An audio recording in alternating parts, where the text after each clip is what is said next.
ओम नमः शिवाय। विश्व ज्योतिष केंद्र में आप सबका स्वागत है। पंडित सत्यनारायण शर्मा। आज मैं आपको बहुत ही अच्छी जानकारी देने जा रहा हूँ।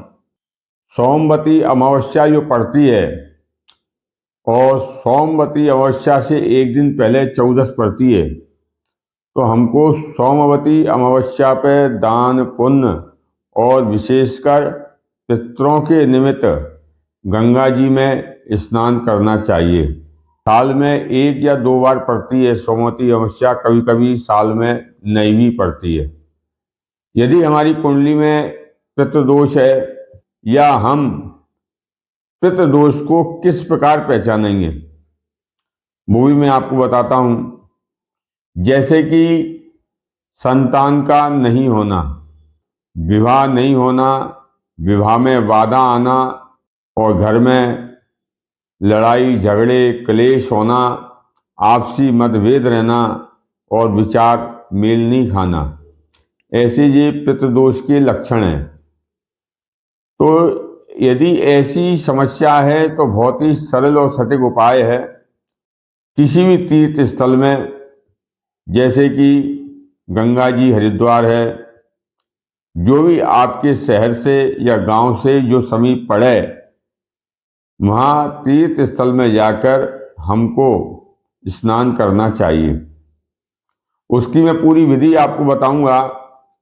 उस प्रकार से आप यदि तीर्थ स्नान करते हैं तो पितृ आपके प्रसन्न होंगे, आपको आशीर्वाद देंगे और जो कुपित थे वे भी प्रसन्न होंगे। क्योंकि सोमवती अमावस्या बहुत ही पितरों को प्रसन्न करने के लिए, पितरों की कृपा प्राप्त करने के लिए बहुत ही अच्छा समय रहता है। क्योंकि सोमवती अमावस्या पर यदि हम कोई भी कार्य करते हैं तो वह कार्य हमारा सफल होता है, पितरों के निमित्त जो किया हुआ कार्य है। आप इस वीडियो को पूरा अंत तक देखें, जिसमें मैं आपको पितृदोष से संबंधित जानकारी दूंगा, जो आप करने योग्य है। आप करेंगे तो आपको उसका लाभ मिलेगा। मेरे चैनल को आपने सब्सक्राइब नहीं किया, सब्सक्राइब करें, लाइक करें, शेयर करें और जो व्यक्ति नए मेरे इस वीडियो को देख रहे हैं या चैनल को देख रहे हैं तो वह भी सब्सक्राइब करें, जिससे मैं आने वाली जो वीडियो है उसकी नई नई जानकारी आपको प्राप्त हो। यदि सोमवती अमावस्या यदि पड़ रही है, विशेष महीने तो ये रहते हैं, जैसे माघ का महीना, बैसाख का महीना, आषाढ़ का महीना, भादों का महीना, मार्गशीर्ष का महीना, ये विशेष हैं। और जब भी सोमवती अमावस्या किसी अन्य महीने में पड़े तो सोमवती अमावस्या को हमको गंगा जी में स्नान करने जाना चाहिए। जोड़े के साथ जाना चाहिए, बच्चों को ले जाएं और आपके जो समीप पे जो भी तीर्थ स्थल है वहाँ जाके आप स्नान करना चाहिए। चाहे गंगा जी हो, चाहे नर्मदा जी हो, इलाहाबाद संगम हो, या बनारस हो, या उज्जैन में जाके क्षिप्रा नदी पे, या त्र्यंबकेश्वर में, या अन्य कहीं भी तीर्थ स्थल है, वहाँ पर जाके हमको स्नान आदि, ध्यान आदि, दान पुण्य जो भी है वो करना चाहिए पितरों के निमित्त।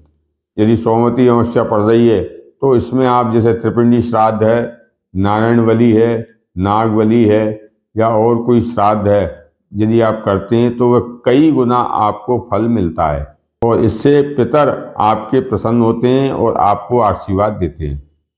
गंगा जी में तो स्नान करना चाहिए। जो भी तीर्थ स्थल है उसमें तर्पण आप कर सकते हैं, तर्पण करना चाहिए। या तो खुद करना आता है तो बहुत अच्छी बात है, या किसी ब्राह्मण के द्वारा करना चाहिए, या साधारण रूप में अपने पितरों का नाम लेके उनको 3-3 अंजलि उनको देना चाहिए। पितृ गायत्री का पाठ करना चाहिए, पितृ गायत्री की एक माला कम से कम करना चाहिए। मैं आपको मंत्र बता रहा हूँ। देवताभ्य पृथिव्यश्च महायोगिभ्येव च नमः स्वाहायै स्वधायै नित्यमेव नमो नमः। पितृ गायत्री का हमको पाठ करना चाहिए। मैंने पितृ गायत्री की एक अलग से वीडियो बनाई हुई है, वहाँ जाके आप देख सकते हैं।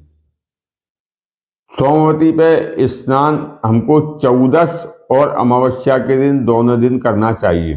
चौदस जो होती है वह अहुतों की होती है और अमावस्या होती है, पितरों की होती है, तो हमको 2 दिन स्नान करना चाहिए अऊत के लिए। जो कुंवारे मर जाते हैं उनको अऊत बोलते हैं, क्योंकि अऊत यदि अप्रसन्न हो गए तो हमारे कई काम रुक जाते हैं।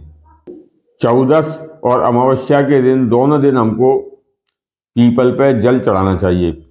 1 लोटा जल लें, उसमें थोड़ा सा दूध डालें, थोड़ी सी उसमें शक्कर डालें, और यदि हम गंगा जी किनारे हैं तो गंगा जी का जल आपको ऑटोमेटिकली मिल ही जाएगा। उसमें थोड़ी सी तिल डालें लोटे में। सूर्य को अर्घ्य दें, सूर्य को पहले अर्घ्य देना चाहिए, उसके बाद में फिर पीपल पे जल चढ़ाएं। और यदि बन सके तो किसी ब्राह्मण को, बालक को, किसी सौभाग्यवती को भोजन कराना चाहिए। यदि नहीं बन पा रहा है तो कम से कम बालक को तो अपन कुछ ना कुछ उसको खाने की चीज़ दे दें। कोई भी चीज़, जैसे जलेबी है, मिष्ठान में कोई भी चीज़ ऐसी दे दें, या कोई नमकीन चीज़ भी दे दें साथ में, समोसा, कचौड़ी, वो दान कर सकते हो आप। यदि घर पर नहीं जमा सकते हो या तीर्थ स्थल में दिक्कत है तो आप ये चीज़ दे के, और उसको जो बने दक्षिणा, जो भी आप बने वो आप यथाशक्ति दक्षिणा भी उनको दे दीजिए। इससे यदि हम ये कार्य करते हैं तो पितृ हमारे प्रसन्न होते हैं और हमको आशीर्वाद देते हैं। तो हमारे जो काम रुके हुए हैं, कई कार्य ऐसे होते हैं व्यक्ति के बनते बनते बिगड़ जाते हैं, या कई दफ़े बच्चे 1-1, 2-2 नंबर से रह जाते हैं, या और भी कई घर में परेशानियां आती हैं। वो परेशानियां भी दूर होंगी और कार्य भी आपके बनेंगे और संतति भी अच्छी निकलेगी। तो हमको पितरों के निमित्त ये कार्य सोमवती अमावस्या पर विशेषकर हमको करना चाहिए, और पितरों की कृपा पूरी पूरी आपको मिलेगी और उसका लाभ भी आपको दिखने लगेगा। तो आप अपने आप ही साल में 1 बार आप जाना चालू हो जाएंगे। ओम नमः शिवाय।